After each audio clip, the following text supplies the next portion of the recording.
به برنامه خبری رادیو زودی خوش اومدید. شعله گل خوجا هستم. سلام. قبل از معرفی خبرگزاری شو به سرخط موضوع امروز 9 ایول توجه کنید. تحقیق همه را روشن میکند. تحقیق مرگ گروهی از محبوسان توجیک آغاز یافت ولی سوالهای بی جواب زیادند. ژورنالیستی که پوتین را تحقیر کرد موقتا برکنار شد. تلویزیون روستاوی 2 برای 6 ساعت فعالیتش را بازداشت. Я хочу передать огромный привет нашему большому другу, президенту России Владимиру Владимировичу Путину. قطره قطره جمع شود و حکومت در انتظار سرمایه گذار و مردم لبتشنه دهه فیض‌آباد به امید آب باران. خدا را زارا میکنیم فقط که باران بباره ما آی باران میخریم. در تاجیکستان جسد محبوسان زهرآلود شده را تحت تدابیر امنیتی به خاک سپردند. مقامات به ژورنالیستان حق حضور در این مراسم و صحبت با مردم را ندادند. تقریبا به همین شیوه صبح 8 ایول جسد اکثر زندانی‌های فوتیده دفن کرده شد. هلاکت 14 زندانی که به گفته مقامات سببش زهرآلود شوی از نام بوده است، واکنش‌های مختلفی به بار آورد. حامیان حقوق میگویند باید تشخیص را منتظر ماند. به احتمال غالب فرضیه مقامات درباره آنکه محبوسان از نو زهرآلود شدند از این است که به آنها هنگام انتقال یابی هیچ خوراک دیگر داده نشد. این حال با نظر و رهبری سازمان غیردولتی پرسپکتیو پلوس میگوید به اطلاع وی برای نگاهبینی هر یک زندانی در کشور از بودجه در روز 10 سومانی جدا می شود.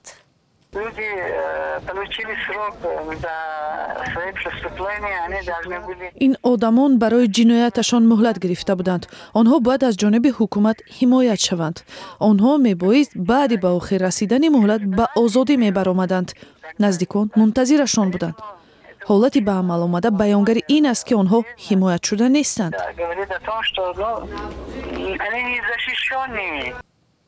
بنا به اظهارات سرریاست اجرای جزای جنایتی وزارت عدلیه تاجیکستان 7 ایول بعد از آنکه یکی از زندانی‌ها به محبوسان دیگر 3 دانه خلیب را تقسیم کرد، آنها زهرآلود شدند. واقعا زمانی رخ داد که کاروان ماشین‌های مخصوص زندان‌ها 128 محبوس را از زندان‌های خوجند و استرافشان گرفته به محبس‌های دوشنبه، نورک و یاوان انتقال می‌داد. تفصیلات زهرآلود شوی محبوسان را در وبسایت رادیوی آزادی پیدا کنید. تلویزیون گرجی روستاوی 2 که تحت نظارت مخالفین حکومت قرار دارد روزنامه‌نگار گیورگی گابونیا را برای تحقیر پرزیدنت روسیه ولادیمیر پوتین به مدت 2 ماه از کار برکنار نمود. روز دوشنبه در دوام 6 ساعت فعالیت تلویزیون روستاوی 2 متوقف شد. صدها نفر به نشان اعتراض در نزد قرارگاه تلویزیون جمع شده بودند و رهبران گرجستان این عمل خبرنگار را اغوا عنوان دادند. طاهر سفر گزارش می‌دهد. شب یکشنبه بعد دوشنبه بعد پخش برنامه گیورگی گابونیا اعتراضگران خشمگین در نزد قرارگاه تلویزیون روستاوی 2 جمع شده تحقیر پرزیدنت روسیه را محکوم کردند. Я хочу передать огромный привет нашему большому другу, президенту России Владимиру Владимировичу Путину.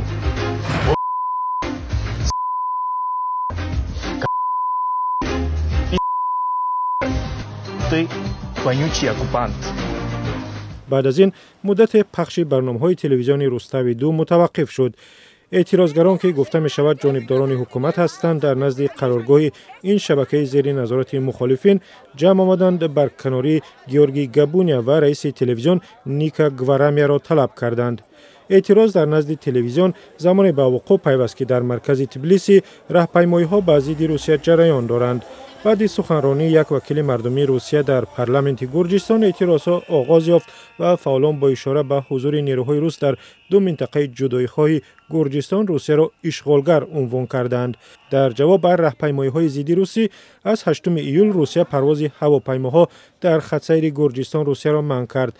وزارت کارهای خارجی روسیه تحقیر پرزیدنت پوتین را اغوای نیروهای رادیکالی گرجستان نامیده است که هدف آن خللدار نمودن روابط میان روسیه و گرجستان است. روز دوشنبه در پایان دوره هفتم مذاکرات آمریکا و طالبان در شهر قطر فرستاده آمریکا زلمای خلیلزاد گفت که جانب‌ها در 4 مسئله کلیدی به موافقت نزدیک شدند. این مسئله‌ها عبارتند از بیرونشوی نیروهای خارجی از افغانستان، آتش‌بسی دائمی، کفالت طالبان در این مسئله که خاک افغانستان همچون پایگاه برای حمله‌ها به کشورهای دیگر استفاده نمی‌شود و چهارم مذاکرات بین افغانی است که باید با حل سیاسی نزاع در افغانستان به پایان برسد. میرزا نبی خالقزاد موضوع را ادامه می‌دهد. فرستاده ایالات متحده آمریکا زلمای خلیلزاد در صحبت با رادیو آزادی گفت دور نوبتی مذاکرات صلح افغانستان میان ایالات متحده و طالبان که در کشور قطر به پایان رسید از هر دور دیگری مذاکرات بیشتر نتیجه مثبت داشته است. در گفت و شنید دو روزه که 7 ایول آغاز یافت، نمایندگان حکومت افغانستان نیز حضور داشتند، ولی نه چون عضو هیئت دولتی بلکه به حیث فرد علاهیده. روز 7 ایول در عرفه آغاز مذاکرات، طالبان در کنار یک مجتمع امنیتی دولتی در شهر غزنی افغانستان ماشین سرشار از مواد ترکنده را منفجر نموده 14 کس را به هلاکت رساندند. در این حادثه 180 نفر دیگر مجروح شدند که اکثریت مکتب بچه هستند. یکی از مسائل مهم مذاکرات بیرونشوی ارتش ایالات متحده از افغانستان بود. در این باره خبرنگار رادیو آزادی از فرستاده ایالات متحده در امور افغانستان سوال کرد. ما دائما میگوییم که ما تا ابد در افغانستان ماندنی نیستیم. ما میگوییم که اگر امریکا از افغانستان با تهدید مواجه نباشد و مردم افغان مخالف حضور نیروهای آمریکایی باشند، ما آماده ایم از نقطه نظر نظامی کشور را ترک کنیم. اما ما جانبداری روابط حسنه با افغانستان در آینده هستیم. روابط با امور سیاسی و اقتصادی ارتباط گیرد و ما در آینده به ارتش افغان کمک رسانیم. اگر افغانستان خواهد ما مشکلی نداریم. خلیلزاد افزود که جانب‌ها به سازش در موضوعهای کلیدی از جمله بیرونشوی نیروهای خارجی از افغانستان، کفالت طالبان در مورد آنکه خاک افغانستان برای حمله به کشورهای دیگر استفاده نخواهد شد و مکالمه میان جانب‌های افغانی نزدیک شدند. منصبداران آمریکایی امیدوارند که تا انتخابات ریاست جمهوری ماه سپتامبر افغانستان سازش با طالبان حاصل خواهد شد. جون مارک پومیرشایم سفیر آمریکا در تاجیکستان میگوید مشکل مربوط به امنیت نباید همچون یک واسطه برای نقض یا محدود کردن آزادی‌های دینی شخصان علیحده استفاده شود. سفیر آمریکا روز 9 ایول در یک صحبت اختصاصی با رادیو آزادی گفت مسئله تامین حقوق انسان و آزادی بیان همچنین در اولویت فعالیتشان قرار دارد. همکاران ما نخست از سفیر پرسیدند در حالی که تاجیکستان برای نقض حقوق انسان و آزادی بیان تنقید می شود، اما رسانیدن کمک‌ها ادامه دارد. سبب در چیست؟ چند پیش مارک مودی اجرا کننده وظیفه معاون یاور کاتب دولتی اوید به آسیای مرکزی در دپارتمنت دولتی آمریکا به تاجیکستان تشریف آورد که در دایره این سفر ما مسائل حقوق انسان و آزادی بیان را بررسی نمودیم و این الکی یک قسمت جداناپذیر مکالمه ما با تاجیکستان است. از این خاطر من با شما پره راضی شدن نمیتوانم که به این مسئله ها ما اعتبار نمیدهیم، بلکه برعکس ما به طور باید و شاید دقت خود را به این مسائل جلب میکنیم.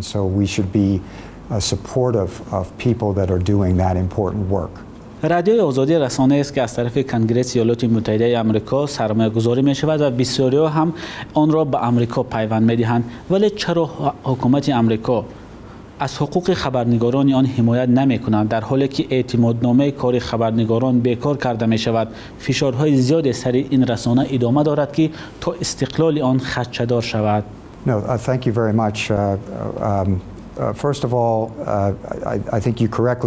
شما بسیار درست قید نمودید که رادیوی آزادی یک رسانه مستقل و آزاد می باشد که به حکومت ایالات متحده آمریکا ربط ندارد.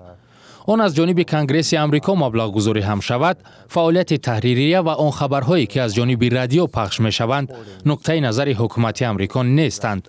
چه خیلی که ما پیش از این گفتیم درباره کار ژورنالیستان که آن چگونه برای تمام جهان از جمله تاجیکستان مهم است. فعالیت نمایندگی رادیوی آزادی هم برای پخش نمودن معما و آن مشکلاتی که با آن روبرو می آیند خیلی مهم است.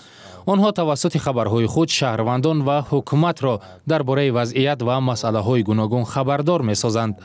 و وادار می‌سازند که هم حکومت و هم مردم در این جده‌ها عمل‌های ضروری اندیشند.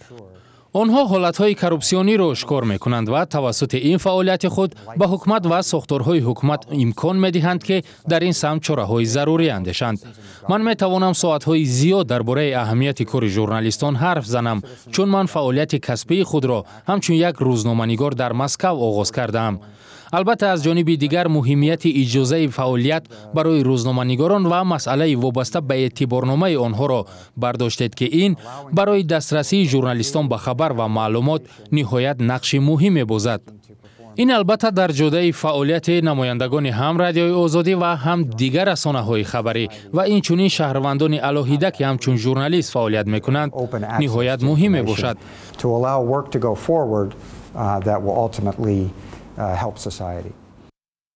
بینندگان عزیز، صحبت مفصل سفیر امریکا در تاجیکستان با خبرنگاران رادیو آزادی به همین زودی‌ها در وبسایت ما گذاشته می شود.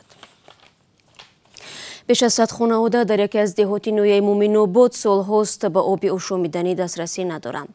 حکومت از این مشکل ساکنان باخبر است، ولی برای با آب تامین کردن آنها سرمایه گذار می‌جوید. تا آن دم مردم ده آب باران را می‌نوشند و حتی آماده‌اند از این مکان کوچ ببندند. محمود جان رحمتزاده در دهه فیض‌آباد بود و گزارش را در این باره رستم جانی تقدیم می‌کند. در فیض‌آباد چون باران بارید با شتاب همه به جای ریختن و چکیدن آب ظرف می‌گذارند. باران در این دهه رحمت نادر است. خدا را زارا میکنیم فقط که باران ببارم و آی باران میخریم. بر بام خانه ها ناودان‌های هم وصل شدند که از آنها آب به ظرف‌های بزرگتر می‌ریزد. باران باره او بباره او میوه او میخریم باران. دهه فیض‌آباد در ناحیه مومن‌آباد جایگیر است. 18 سال پیش همگی 25 عائله اینجا خانه داشت. تا امروز 500 قطعه زمین برای منزل جدا شده 144 عائله زندگی میکنند و ته کرسی 169 منزل دیگر را ریختند. ساکنان میگویند اگر مسئله آب حل نشود احتمال است این دهه به آدم ماند. ما را دستگیری نکردن، نمی کلانتر ما دستگیری نکن، ما هم اینجا به کوچه میریم.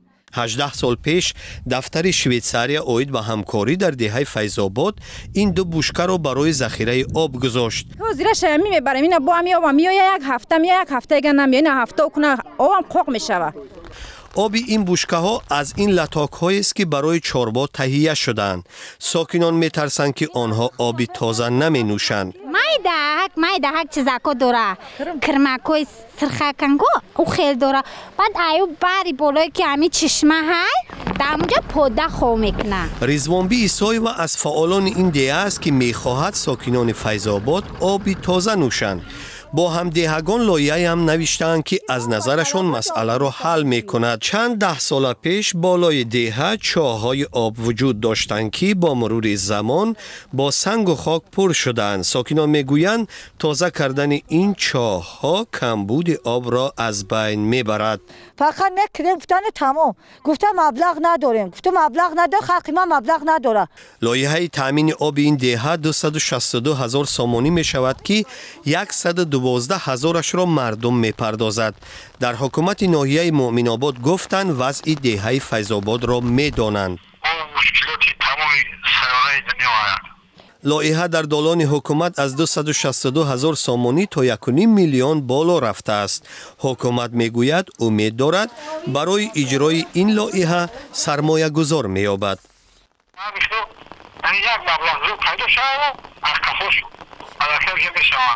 مردم از حکومت میخواهد در حل مشکلشان شریک شود. حکومت به قولشان در پی یافتن راه حل است. فقط این ابرهای تیره میمانند که در فصل تابستان از آنها گاها میبارد. و دو افسر شعبه کارهای اصلاحی شهر دوشنبه و نویه‌های توبه جمهوری هنگام گرفتن پاره دستگیر شدند. این دو نفر 25 می هنگام گرفتن 4,000 سامانی پاره بازداشت گردیدند. بینندگان عزیز، این مطلب آخر برنامه امروز بود. گزارش‌های دیگر را می‌توانید در کانال ما در یوتیوب با نام آزادی ویدیو تماشا کنید. اخبار روز در وبسایت رادیو آزادی زیر نشانی www.azadi.org دسترس است. مطالب ما همچنین در شبکه‌های اجتماعی نیز پیشنهاد شما بینندگان عزیز می‌شود. فردا صبح بر وقت تماشای نوید بامدادی یادتان نرود. تا فردا، خدا نگهدار.